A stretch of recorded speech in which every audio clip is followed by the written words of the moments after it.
नारायण नारायण नारायण नारायण। बोलो सतगुरुदेव भगवान की जय। देखो नारायण, अपन विचार कर रहे हैं कि 4 प्रकार के भक्त भजन करते हैं।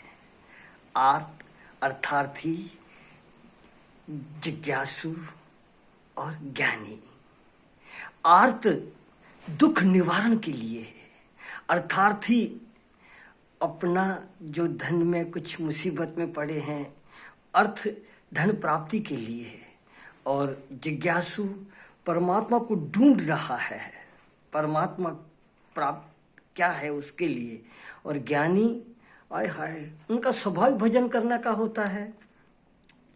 तो स्वाभाविक एक मन में विचार उठे कि ज्ञानी भजन क्यों करे, उनका क्या प्रयोजन, उनको चाहिए क्या, क्यों भजन करे। देखो, ऐसे विचार करने से लोगों में धारणा बन गई है कि बिना विचार बिना प्रयोजन कोई काम ही नहीं करता। क्यों कि लोगों में स्वार्थ बुद्धि है। इससे हमें क्या लाभ, बस हमें लाभ होना चाहिए। आहा, तो कुछ करें, हमें लाभ ही नहीं तो हम क्यों करें किसी का। लेकिन देखो नारायण, जो परोपकारी होते हैं न, वो भले अपना नुकसान पर किसी का भला हो तो कहते हैं ठीक है, उसका भला हो तो अच्छा है, वो सुखी रहे। क्योंकि हमें तो सहन करने की आदत है, उनको सहन करने की आदत नहीं। बेचारे को उनके अंतःकरण में आदत नहीं है, तो उसको मदद करे, उसकी सेवा करे, उसको मदद पहुंचावे, खुद भूखे रह करके उसको खिलावे। देखो ने, हमने आपस में चर्चा करी है यार कि घाट वाले बाबा कहते थे कि मुझे कई दिन तक भोजन नहीं मिलता था। तो मैंने बोला महाराज क्यों, कि मैं अन्य क्षेत्र में जाता था पर लाइन में नहीं खड़ा रहता था, कि अगर मैं ले लूं और कोई भूखा रह जावे तो। मुझे तो भूख सहने की आदत है, वो बेचारा उनको आदत नहीं है तो वो खा लेवे। तो मैंने पूछा महाराज वहां खलास हो जावे तो, बोले दूसरे अन्य क्षेत्र पे। तो ये शरीर ने पूछा, मैंने पूछा कि महाराज समय अनुसार न जाओ तो दूसरा क्षेत्र बंद हो जाएगा। अरे बोले तो क्या फर्क पड़ता है, भूख को पा लिया, पानी पी लिया, पर दूसरे सुखी रह गए। अरे नारायण, व्यवहार में हम आप लोग देखते हैं कि लोगों के पास 2-2, 3-3 पीढ़ियों का भी इतना धन है कि 2-2, 3 पीढ़ियां खा सके, फिर भी काम धंधों में लगे हुए हैं। क्यों कि उनको आदत पड़ गई है कमाने की। श्रद्धेय स्वामी राम सुखदास जी कहते थे हंसते हंसते कि मैं सेठों से पूछता हूं कि भैया तुम्हारी फैक्ट्रियां मिलें इतनी चलती है, फिर क्यों उसमें लगे हो। उससे निवृत्ति लेकर के यहाँ सत्संग भजन में आ जाओ, शांति से जीवन बिताओ। तो कहते नहीं महाराज जी, हम ऐसा नहीं कर सकते, क्योंकि हमें आदत पड़ गई है, कमाए बिगर रहा नहीं जाता। इसी तरह नारायण, ज्ञानी महापुरुषों का सहज स्वभाव हो जाता है। हाँ, वे बिना प्रयोजन भजन करते हैं। ज्ञान की भक्ति ही विशेषता है, यही है कि वे बिना प्रयोजन भक्ति करते हैं। क्यों, वे बोलते हैं तो भगवान की चर्चा करते हैं, कुछ करते तो भगवान के लिए, देखते हैं तो भगवान को। आहा, उनका खाना पीना उठना बैठना ईश्वर के प्रति, भगवान के प्रति।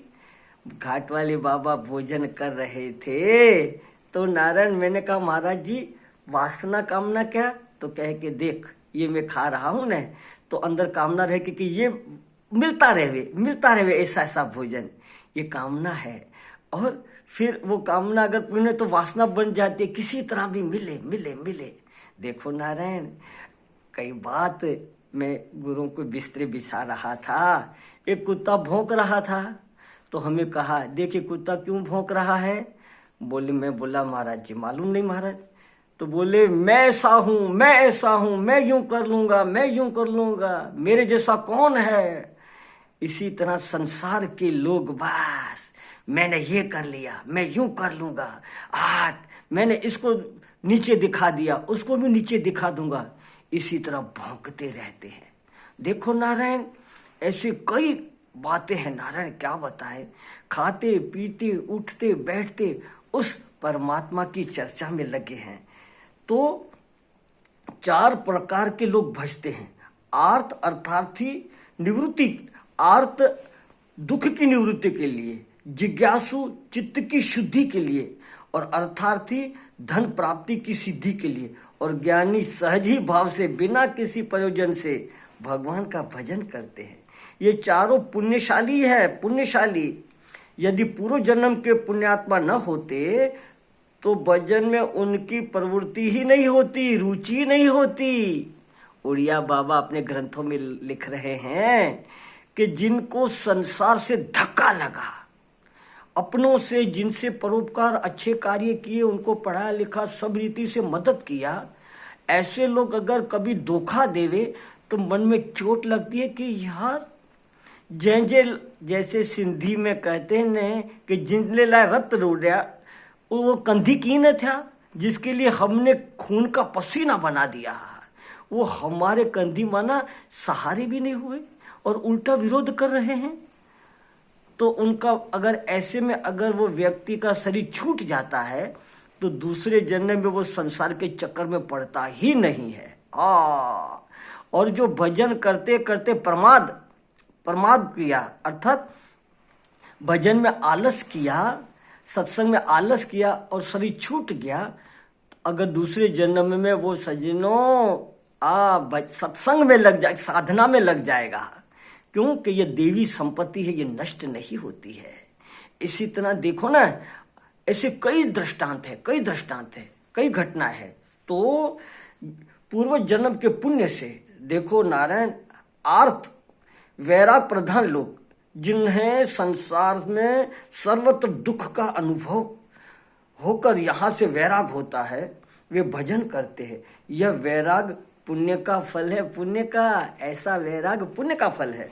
जिज्ञासु जो परमात्मा की प्राप्ति के लिए अपने चित्त को शुद्ध करना चाहता है, यह भी पुण्यात्मा है। अर्थार्थी जो समाधि लगाना चाहता है, वस्तुनिष्ठ होना चाहता है, बस उसमें ही लगा रहूं। और देखो ज्ञानी जिन्हें साक्षात परमात्मा की प्राप्ति हो चुकी है, वे ज्ञानी हैं। देखो नारायण, गजेंद्र को जब ग्राह ने पकड़ लिया तो वह आर्त हो गया, पुकारा प्रभु मुझे बचाओ। द्रौपदी को देखो, भरी सभा में जब नग्न किया जाने लगा तो वह आर्त दुखी होकर हो गई। दौड़ो प्रभु द्वारकाधीश, दौड़ो द्वारकेश दौड़ो। जिज्ञासु भागवत में जैसे महाराजा जनक, राजा रघुगण, ये जिज्ञासु है। अर्थार्थी है जैसे ध्रुव, अपना कहीं बड़ा राज लेने के लिए, मैं सबसे बड़ा राज्य अटल राज्य लूं, यह भी ये अर्थार्थी है। देखो नारायण, ज्ञानी उद्धव, प्रहलाद, सनकादि कुमार, नारद, विषम आदि ये ज्ञानी है। ये चारों प्रकार के भक्त भगवान का भजन करते हैं। देखो नारायण, श्री श्री आनंदी महिमा, सरदे स्वामी राम सुखदास जी, पूज्य घाट वाले बाबा, मस्तराम बाबा, यहाँ राम झूला से लक्ष्मण झूला कोई आए गए हुए तो उनके बीच में स्थान है मस्तराम बाबा का।